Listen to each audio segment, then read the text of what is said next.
Hello and welcome to Woman Unmasked TV. My name is Latera Wise. I am the Heartwork Strategist, and today is a continuation of the introductory series. If you missed yesterday's video, I shared a little bit about who I am and why I started this channel.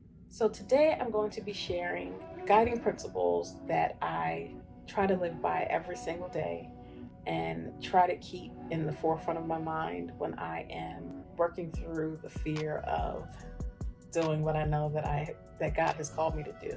And hopefully they'll help you to also work through any fear or resistance that you have to walking in the fullness of who you are. But before I get into that, be sure to subscribe to the channel and turn on your notifications so that way you won't miss any parts of this series and you won't miss any of the upcoming content on this channel.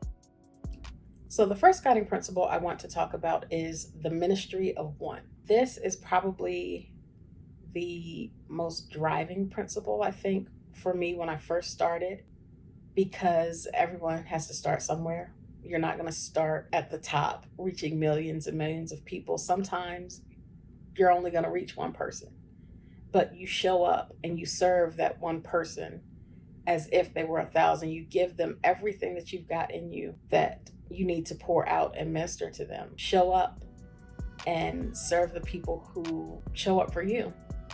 I believe that everybody has a purpose and a calling in their lives. A lot of people have the same type of ministry that they're called to, but everybody will serve in a different way. You can't solve everyone's problems. So you have to realize that your specific purpose and your specific gifting will serve a specific set of people, and be okay with that. If it's only one person that shows up, if you change one person's life, that's a big deal. Remember that you don't have to reach the masses to have impact.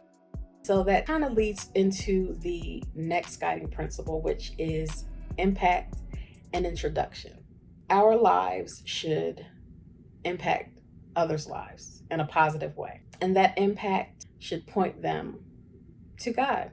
I believe that all of us are here to help point the lost back home and back to their relationship with God, and not to religion, not to church, but to true relationship with God through prayer, through fasting, through communication.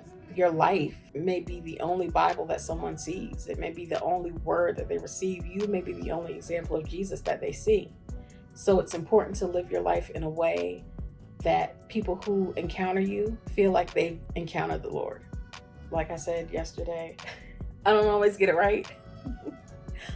Some days I am just off, and as much as I want to be that positive force in the world, it doesn't always happen. There's a lot of tension in the world right now, so it's difficult to be that positive light and that positive influence. But we strive to have that impact and create that introduction to the God who created us. So that leads into the third guiding principle, which is leave every person and place that you encounter better because of your presence. We should live our lives in such a way that when people encounter us, they are changed for the better.